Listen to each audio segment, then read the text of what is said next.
बिस्मिल्लाहिर्रहमानिर्रहीम। अस्सलाम वालेकुम students, welcome to my YouTube channel learn with Numan. आज की इस वीडियो के अंदर हम देखेंगे elastic collision in two dimension. इससे पहले हमने इलास्टिक कोलिजन और inelastic collision in one dimension देखा।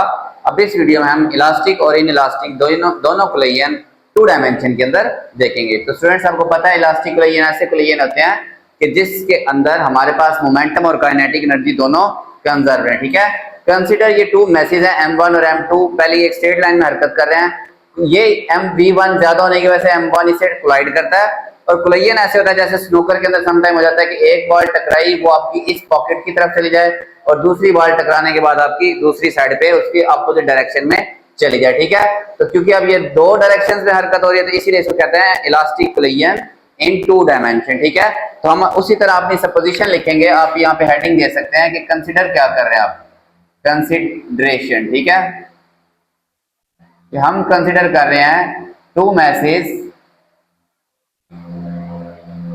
M1 and M2। ठीक है, moving with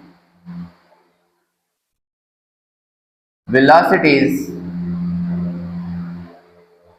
V1 and V2 respectively. ठीक है, यानी कि दोनों की जो वेलोसिटीज हैं वो बिल तरतीब V1 और V2 हैं। ठीक है, after collision, after some time, बल्कि यहां पे पहले लिखें क्योंकि V1 ज्यादा होगी V2 से तभी कोलिजन होगा। ठीक है, सो आफ्टर सम टाइम, कुछ देर के बाद, दे कोलाइड। ठीक है, and their collision is elastic. ठीक है, ये क्या है, इलास्टिक कोलिजन होता है इनका। So they move in two different directions, दो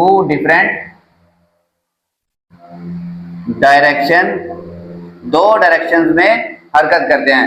मेकिंग एंगल θ1, ये जो V1 है ना, ये इसके साथ एंगल बना रहा है θ1। ठीक है, किसके साथ एंगल बना रहा है, with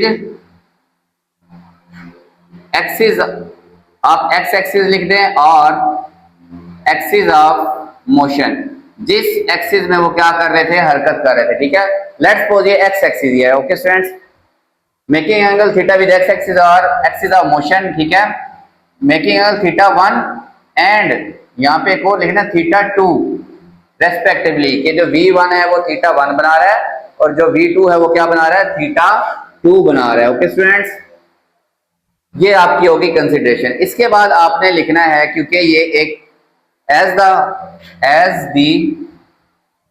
collision is perfectly elastic, क्या है, so according to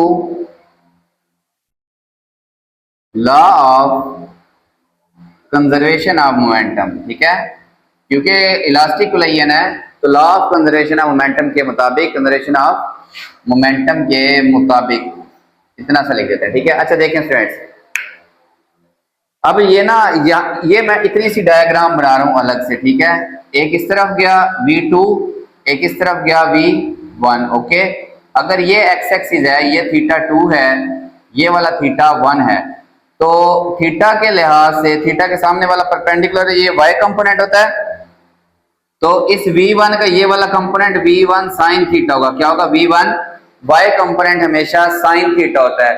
अगर V1 है तो V1 साइन थीटा। इसी तरह इसका अपोजिट डायरेक्शन में ये वाला क्या होगा, V2 साइन θ2 और इसका θ1, इसका एंगल है θ1, इसका एंगल है θ2। ठीक है, ये दोनों का होगा y कंपोनेंट जो क्या है, अपोजिट डायरेक्शन के अंदर है। ठीक है, इसके अलावा इस V2 का ये x कंपोनेंट है, ये V2 cos θ2, और इसी का भी इस V1 का ये वाला कंपोनेंट कौन सा है, V1 cos θ1। यहां पे लिखने बेशक V1 cos θ1। ठीक है, ऊपर वाले वेक्टर का ये x कंपोनेंट क्या है, V2 cos θ2, नीचे वाले का ये वाला कंपोनेंट कौन सा है, V1 cos θ1।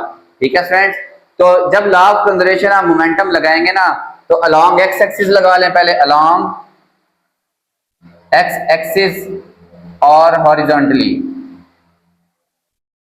ठीक है, तो ये स्टूडेंट्स क्या होगा, देखिए जरा, अच्छा, पहले जो उनकी प्रीवियस मोशन है वो भी अलॉन्ग एक्सिस है, तो initial momentum along x axis वो क्या होगा, m1 v1 plus m2 v2 is equal to final momentum along x axis. Final momentum होगा सिर्फ इस वजह से, ठीक है। अच्छा, मैसेज तो इनके अभी m1 ही है, लेकिन अब इनकी वेलोसिटीज के कंपोनेंट क्या है, m1 की वेलोसिटी कंपोनेंट है v1 cos theta 1, v1 cos theta 1, ठीक है। वैसे तो वेलोसिटी है v1 प्राइम, v1 प्राइम और v2 प्राइम, तो ये कंपोनेंट होगा v1 और v2 प्राइम लिखेंगे, ठीक है। तो v1 prime cos theta 1 plus m2 की वेलोसिटी हॉरिजॉन्टल के अलोंग, ये m2 है ना स्टूडेंट्स, ये वाला क्या है m2, तो इसकी हॉरिजॉन्टल के along velocity v2 prime cos theta 2, v2 prime cos theta 2। Okay students, हम यहाँ पे सिर्फ यहाँ पे m2 भी लिख रहे हैं, sorry, m2 v2 prime cos theta 2, ठीक है।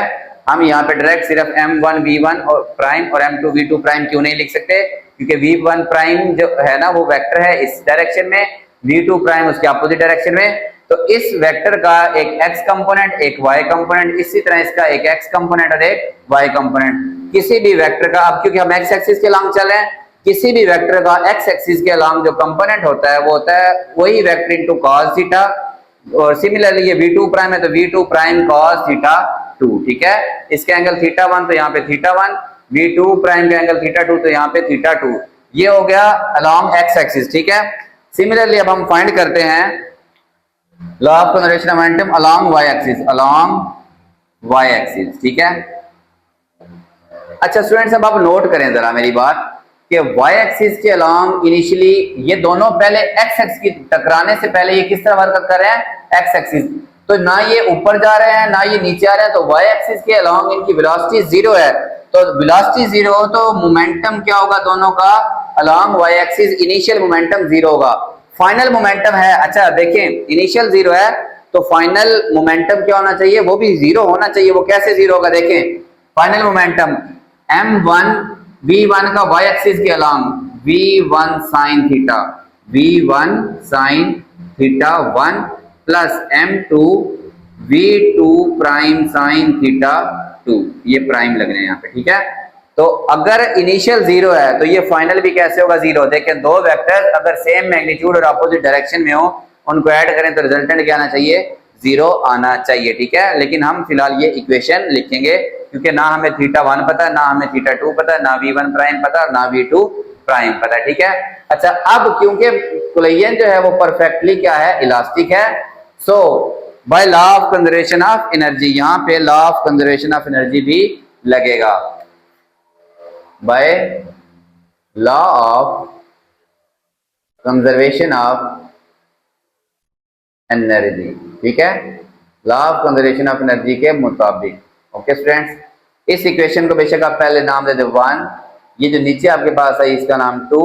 अब law of conservation of momentum कहता है कि इनिशियल काइनेटिक एनर्जी किसके इक्वल होना चाहिए, फाइनल काइनेटिक एनर्जी के इक्वल होनी चाहिए, ठीक है।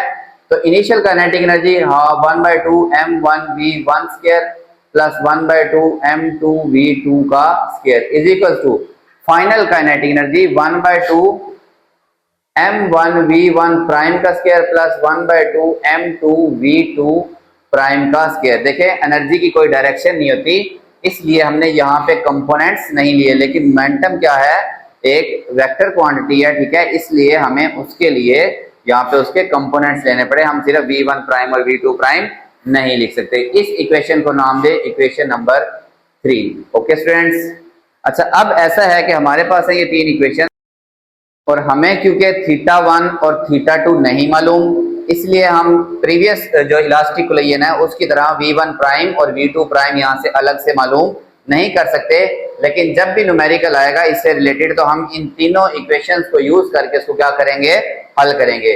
तो वैल्यूज ऑफ, ये ना जैसे बुक में है ना, values of v1 prime and v2 prime can be calculated from equation 1, 2 and 3 if theta 1 and theta 2 are given। अगर ये हमें दिए हो तब हम इन्हें क्या कर सकते हैं, मालूम कर सकते हैं, ठीक है। अच्छा स्टूडेंट्स, यहाँ पे ना ये मैंने प्लस लिखा हुआ है, नो इश्यूज, क्योंकि अभी हमने यहाँ वैल्यूज नहीं पुट की, जब वैल्यूज पुट करेंगे तब इसको माइनस में पुट कर सकते हैं। अदरवाइज अगर आप नोट करें ये वेक्टर इस तरफ है, ये वेक्टर इस तरफ है, तो आप यहाँ क्या लगाएंगे, माइनस भी लगा सकते हैं, और ये उधर जाके दूसरी साइड पे क्या हो जाएगा, प्लस हो जाएगा। तो ये सारी सिचुएशन हम यहाँ पे होल्ड कर सकते हैं, ठीक है। तो ये आपका था टॉपिक इलास्टिक कोलिजन इन 2 डायमेंशन। अब हम देखते हैं students in elastic collision in 2 dimension. Okay